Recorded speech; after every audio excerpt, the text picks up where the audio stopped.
Seek justice if mistreated. Traditions shouldn't be withered. No, stop! Fret not, but be bothered. Past souls cause names to be printed. Rocks thrown, blood will be splattered. Never been hard. Don't be hard-headed. This story is actually ironic compared to the title. The lottery is an annual tradition that took place in the square of a small town on the 27th of June, where about 300 residents are leaving. How buoyant the clouds were. Grass sizzled with laughter, carrying the hue of sunray that marked a day so perfectly sculptured. Children assembled first on that beautiful day, so full of wonder what would happen next. They collected stones in their pockets and made a pile. Of course, friends were part too. Men gathered next. Come here, or Snap will be your lunch. And parents called their children from a boisterous play, illustrating the families together as the lottery began.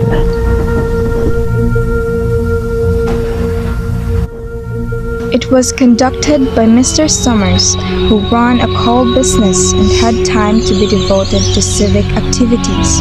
Arriving in the square with a wooden block box, there were murmurs of conversations. Little late today, folks. He's supported by Mr. Graves, the postmaster, to set the box where everyone's future lies. Apparently, this box is not the original because that one was lost for God knows how many years, even before the oldest man of the town, Old Man Warner, was born. Stories were told that some pieces of the past box were used to build the current one just to retain the tradition. Despite butting in of Mr. Summers' idea of having a new box, people are too attached and didn't want to fool around with the tradition. But somehow, he convinced them to change the traditional wood clips into slips of paper where names are written. Just as Mr. Summers turned to the assembled villagers, Mrs. Hutchinson came hurriedly along the path, so occupied that she didn't know what day it was. You forgot what day it was. Crowd humored her because of her late presence, and she went in front of the crowd to her husband, Bill Hutchinson, and their children. Anyone ain't here? John Bar! My husband's leg is not well, and I drove for him because his son was in first rise when I've been 16 and still young. Watson, are you drawing for this year? Perhaps yes, for my mother and me. Watson's head is at his feet and his expressions are not appropriate for a lottery to happen. What is really happening? They say that in the North Village, the lottery is at the point of giving up. Box of crazy bones! Young folks are nothing but a way to an end. Next time, you'll see that they will go backwards and they will live at the cage of thieves. Soon, lottery in June. Corn will be heavy soon. Sounded so coarse, you heard it right. From what the old man has said, this tradition is necessary for a good harvest. Already? Now names will be called. Heads of family first, and men take a paper out of the box, which will be left unfolded until everyone has had a turn. Am I as clear as I? The silence was so loud, like it's not an exciting day. It's a lottery. Why are faces so nervous? Well, truth be told, soon the villagers did this for how many years that they didn't pay attention to the rules. The head of each household, mostly men, came in front to draw and see their fate if they'll see another broad daylight. We finished calling names, and hands were shaking so terribly as everyone opened the paper.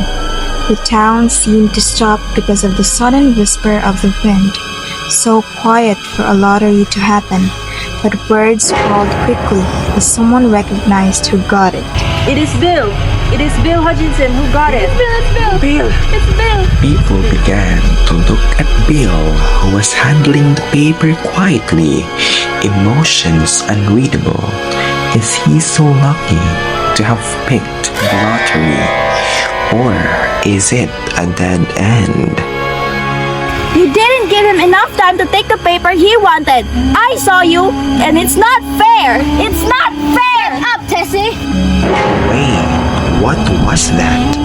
Her own husband is against her.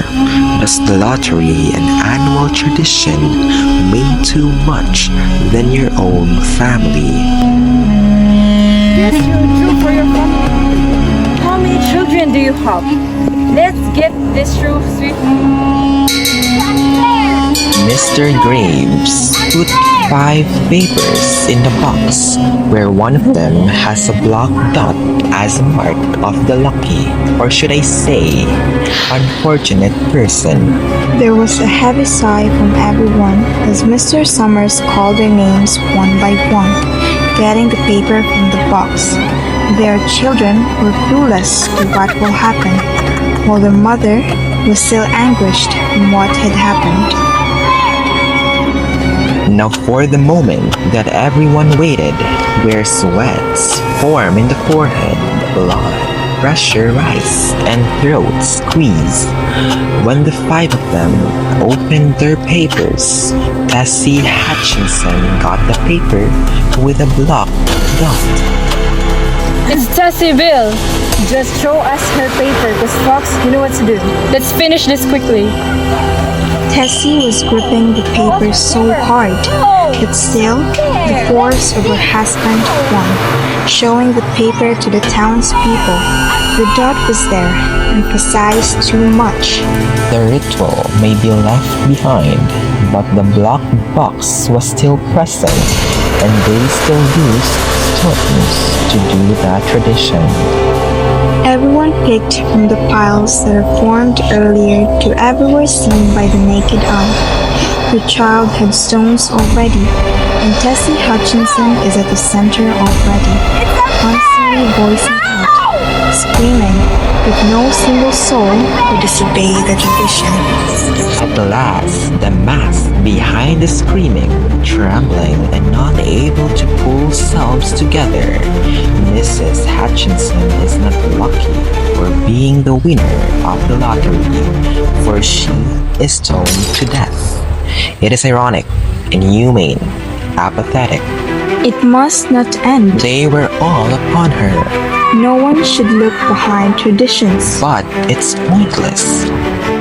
That is how the short story ends. People are adhered to this horrific action while doing it as a normal and a day-to-day activity. This is a perfect representation of how villagers can create powerful impact towards someone. Someone was too innocent, so it must come to an end.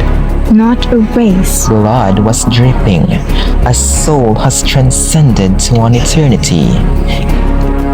In pace, re. Not ours. A jest, but congrats and having eternal peace.